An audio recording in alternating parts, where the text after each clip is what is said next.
And welcome to the Core Connection. I'm Mira Rubin here with you on Enlightened World Network. And today's topic is rushing and how we often hurry from one thing to another and miss life that's happening while we're so busy rushing.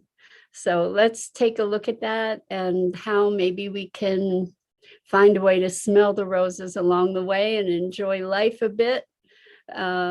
While we engage in all our doingness. But before we get started, let's take a minute or two to get present. So let's take a deep breath in through your nose and hold it. And imagine clean, crisp oxygen flooding into your lungs, flowing into your bloodstream, nourishing all your cells, all your organs, bringing vital life energy to your body and being. And as you exhale, exhale any tension, stress, negativity, fatigue. And now let's take another deep breath in through your nose and hold it. This time, imagine brilliant, bright light lighting you up from the inside out, illuminating, energizing, and electrifying all your cells, all your molecules, all your electrons, creating this brilliant beam of light from your heart out into the world. And as you exhale, exhale any remaining tension, stress, negativity, fatigue. And now let's just gently press our palms together and softly, softly, softly rub your fingers against your palms and feel the wonderful tickling and tingling and all that sensation. And allow that to bring you present to your body, to this moment, right here, right now, in these amazing physical forms that allow us to experience life. Welcome, welcome, welcome. Good morning, Lisa. So good to have you here with us, and welcome to everybody else who's joining us this morning. Today's topic is rushing. And so many of us get caught up in doing, in the doing, and rushing from one thing to another. And there's never enough time. And we have a lot of phrases in our vocabulary, like time is short and time is running out, and limited time only, and all these different kinds of conversations about rushing. And I think we get to look at this idea of rushing from a couple different angles. One is it may be that we schedule ourselves for too much, that we pack our plates full to overflowing, and therefore we're rushing from one thing to another. As I'm saying that, it occurs to me that good morning, Rosalind. So glad you're here to join us. We're talking about rushing, and it occurs to me that even if you have a really packed schedule, rushing is an inner state in so many ways. This I think it's an anxiety that about not being able to maybe fit it all in, or not being able to get it all done, or that, like, there's this inner experience of rushing. And what happens when we rush is that we're not really paying attention, we're not present, right? Where we are, we've put our focus, we've extended our focus to an end point, like I gotta get there, and I'm rushing. And as I'm rushing, I'm not present to what's going on right now. And as a result, things can go awry pretty easily. Like we can make mistakes more easily. We can forget things. We can miss important information, because we're so busy rushing, we're so focused on where we have to be, that we're not being present. And I had this conversation comes up because I have a friend who was talking about how they're always rushing through life. And what happens as a byproduct, where if you're rushing, you're not present. And so you don't get to enjoy life in this moment. And guess what? Life only occurs in this moment. Like, this is the only place that life exists. The future and the past are both concepts. And all there is really is this moment. And if I'm spending it projecting myself into another place, I'm really, really missing out on this moment. I'm missing out on life. And so I want to dig a little deeper into the dynamic underneath rushing. Like, what's there? What's actually going on when we're rushing? I think it might be sort of an extrapolation of kind of a lack mentality, like there's not enough time. And I think that we can conceptualize this in the context of life itself, to feel like time is running out. As we get older, especially, I only have so many more good years or whatever.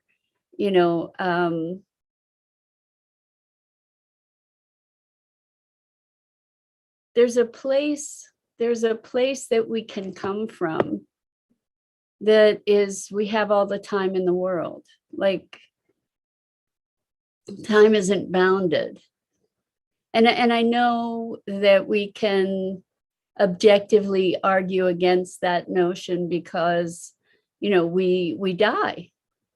So the fact of the matter is that we're here for X period of time, right?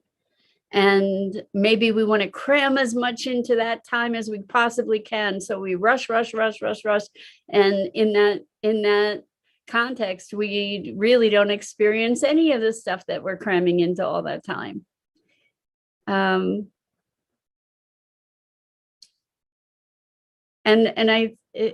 I think that we are also looking at the shift from human doing to human being, where rushing is all about doing, and I want to do more and more and more and more. And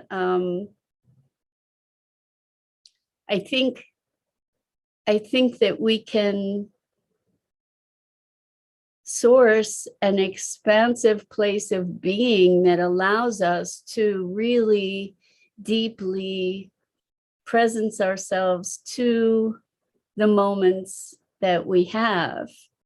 And even if this is in the context of lots of doing, we can be being in that context, if that makes sense. Like this morning, for instance, my cat, Jewel, you heard a lot and knew a lot about Maggie, but Jewel is the cat that has kept me, who has been such a wonderful companion for 15 years.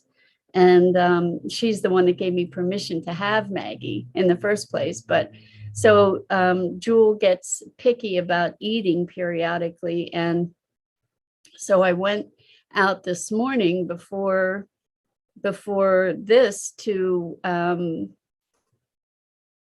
buy her some more food.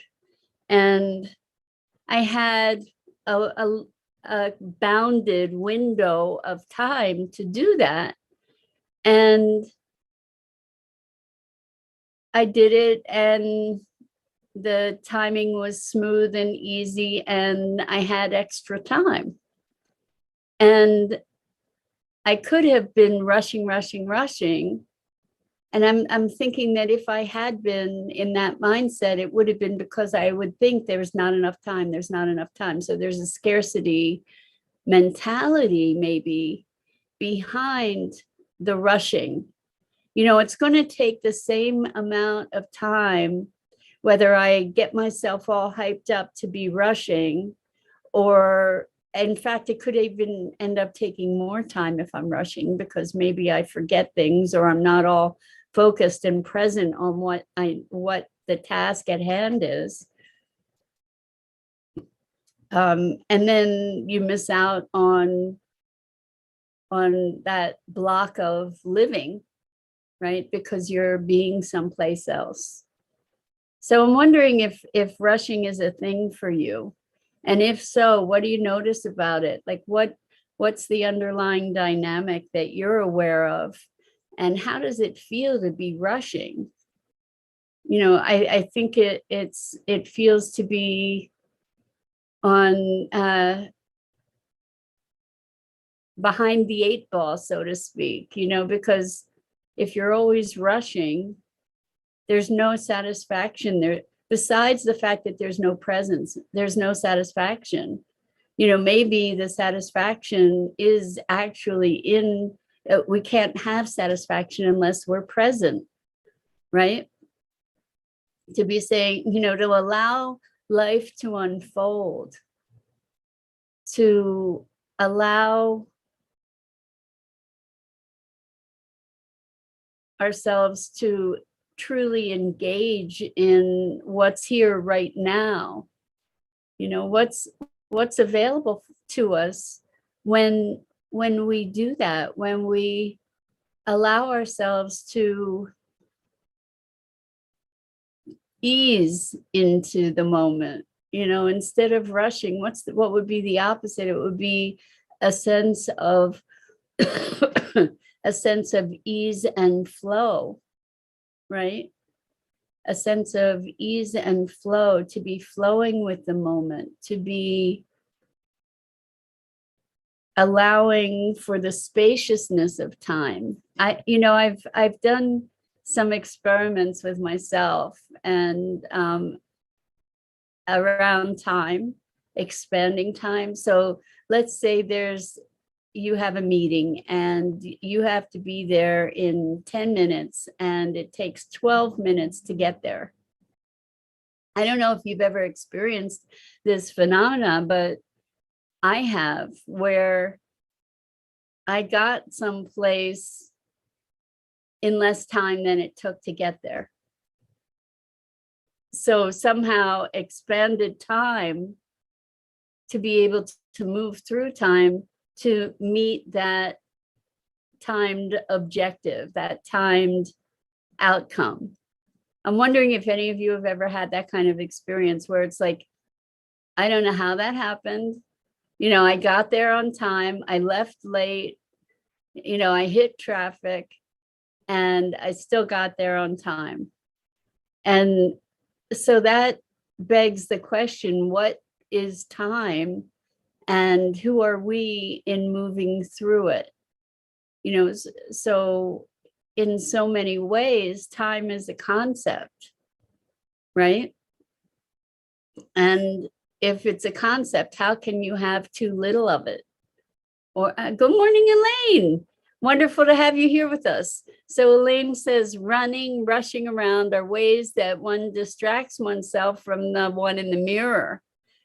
Fear of sitting still and just feel and be with what is, no matter the judgment of what one thinks it is. Awareness of what is keys for all, is a gift in and out of time. Awareness of what is a key for all. It's a gift in and out of time. Awareness of what is. Exactly. So what you're saying, if I can shorthand it, if you don't mind, is to say being present. And your point in the beginning of what you said is rushing around are ways to distract oneself from the one in the mirror. So it's a way that we get to avoid being present to ourselves, being who we are, and and putting our attention elsewhere. I agree, Elaine. So if we're always rushing and running around, then we don't have time to be reflecting on ourselves, or to be looking at ourselves, or to be, well, I don't know. I think some of us manage to cram that in there too, but it is certainly a distraction for sure. And Lisa says, I'm a formerly late for everything person. I can get up early and still be late, but now I'm habitually early, really early. So interesting. You made a radical transformation of habit. One of the things about being late that I learned a long time ago. Good morning, Christina. Haven't seen you here for a while. I'm gonna just continue with Lisa, and then we'll get to your comment. So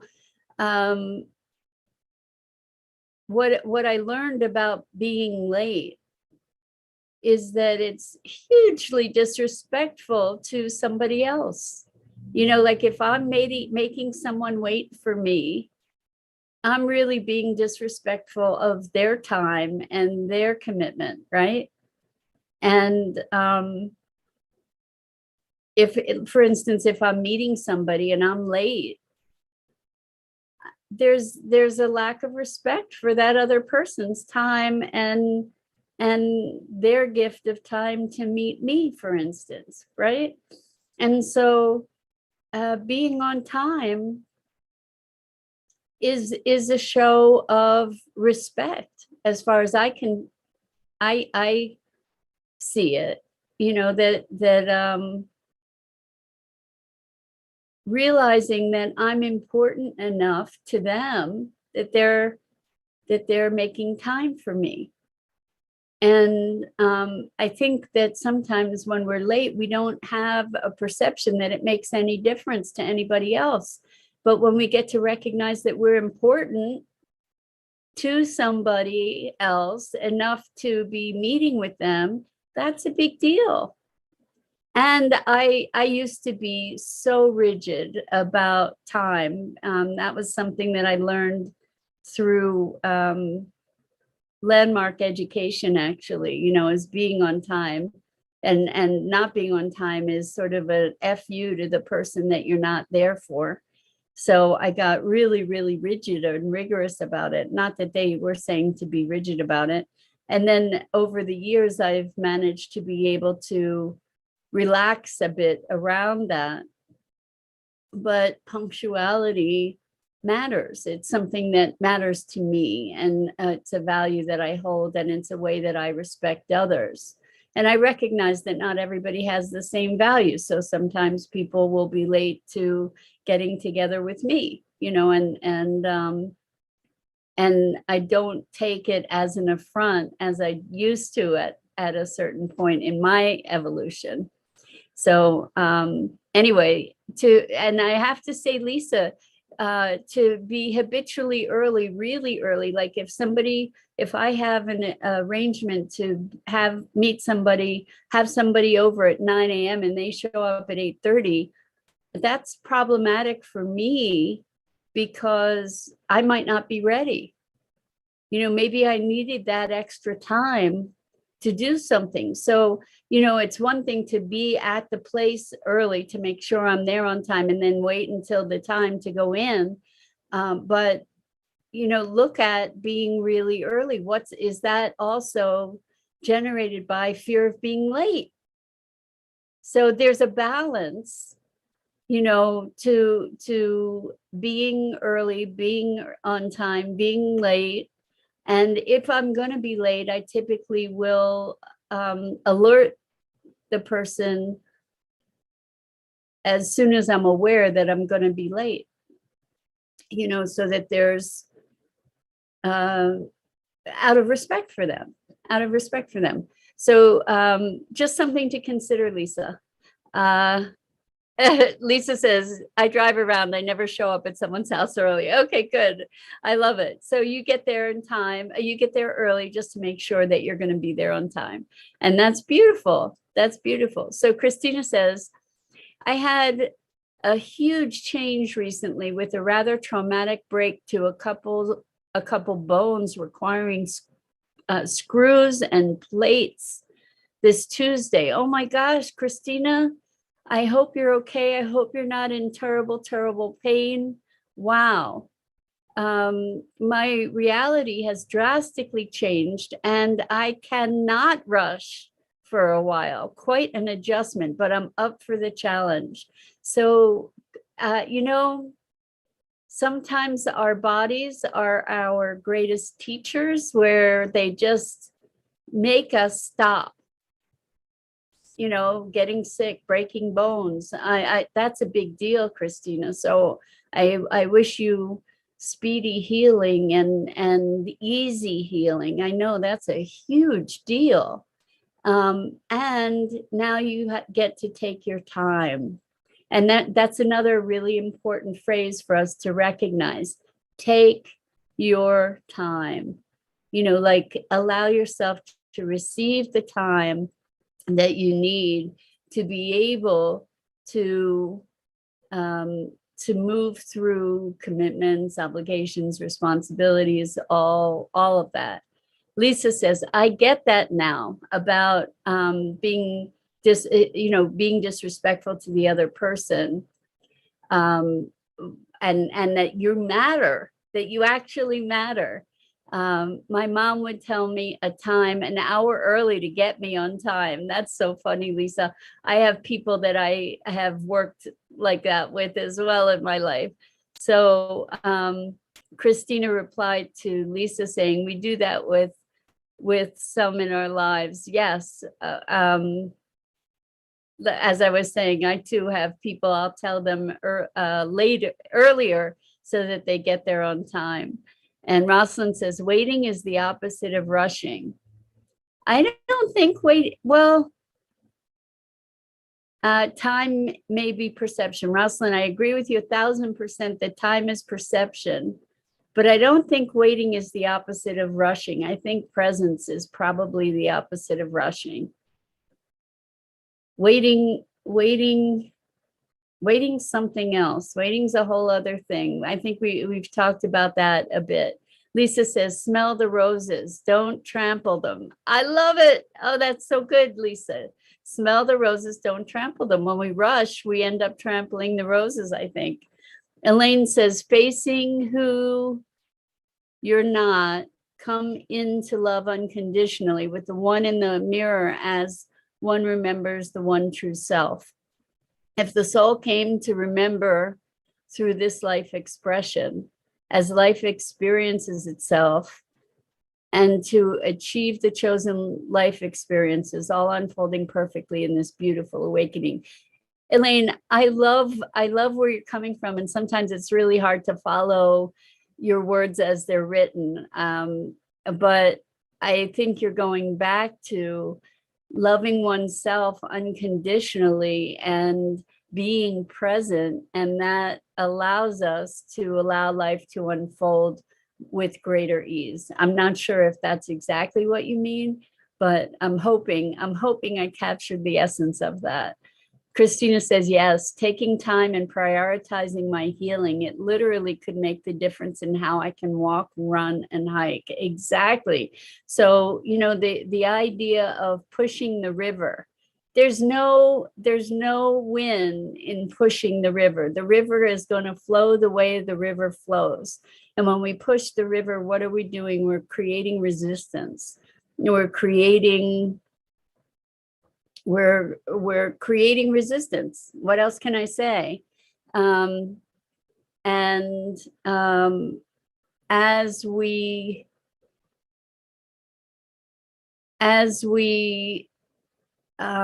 do that, we're missing out on the moment. And in your case, Christina, really, by trying to push things rather than being present, focusing on what's here right now, focusing on your healing, it really truly can have a long-lasting consequence. And you can look at this metaphorically, where you say it literally could make the difference in how I can walk, run, hike, etc.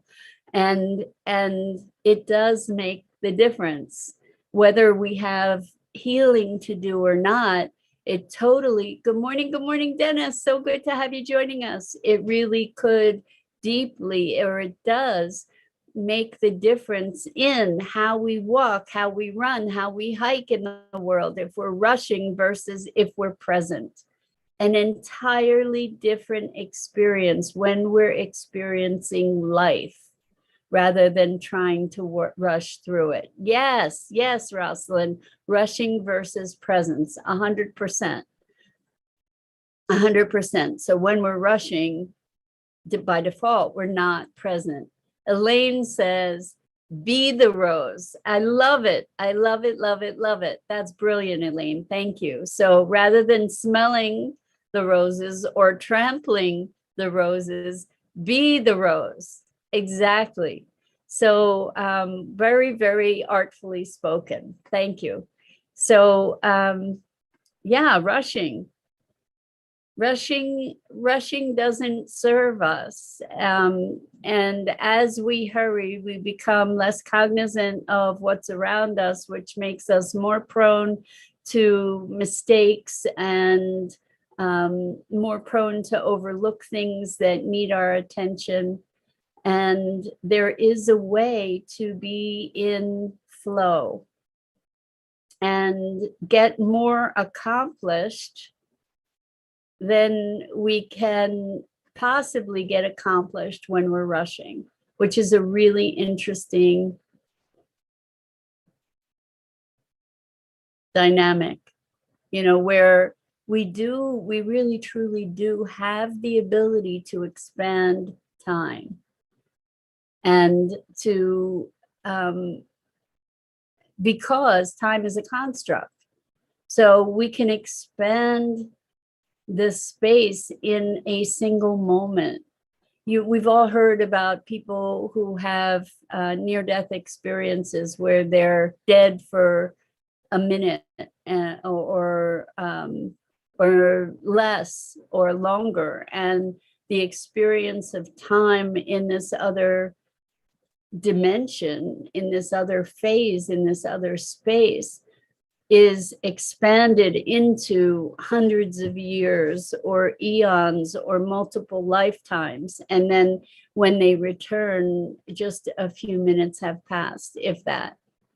And so our time is bounded by our concept. And as we are able to expand that concept, we can expand the experience of time.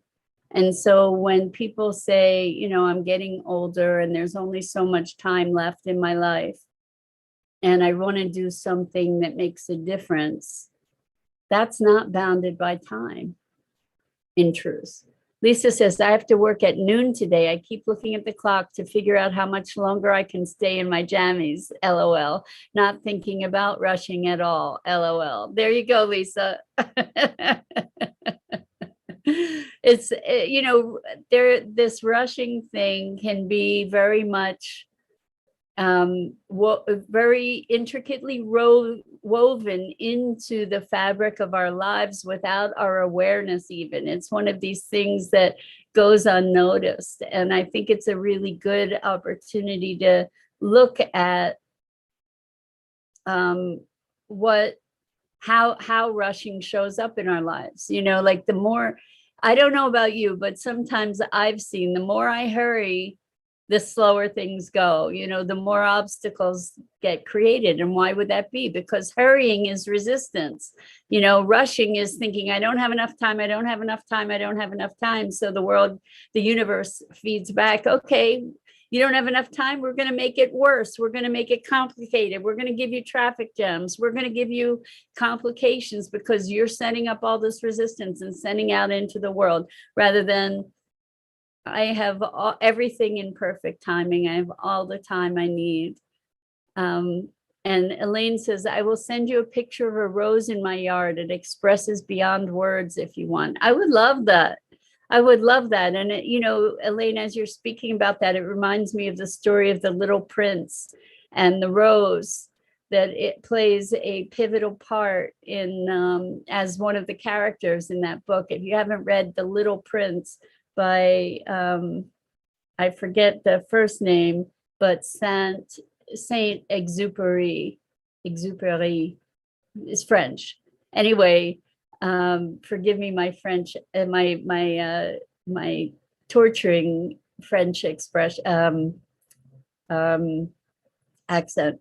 Anyway, I think I'm going to call it a day this morning because there's an awesome seminar that actually started at 9. It's on something called the metaverse, which you guys may or may not have heard of, but it's a whole new world, literally.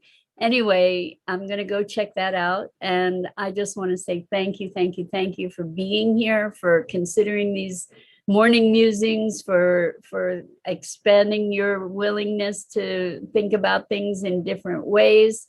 And oh my gosh, it's Friday. For some reason, I was thinking it's Thursday. See, time. I really don't have much of a sense of time. Anyway, have a wonderful weekend, everybody.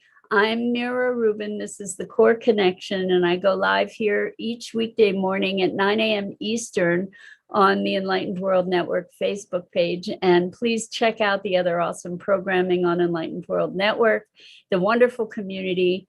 And once again, thank you. So much love and appreciation to you for your presence and your authenticity and for keeping me company every weekday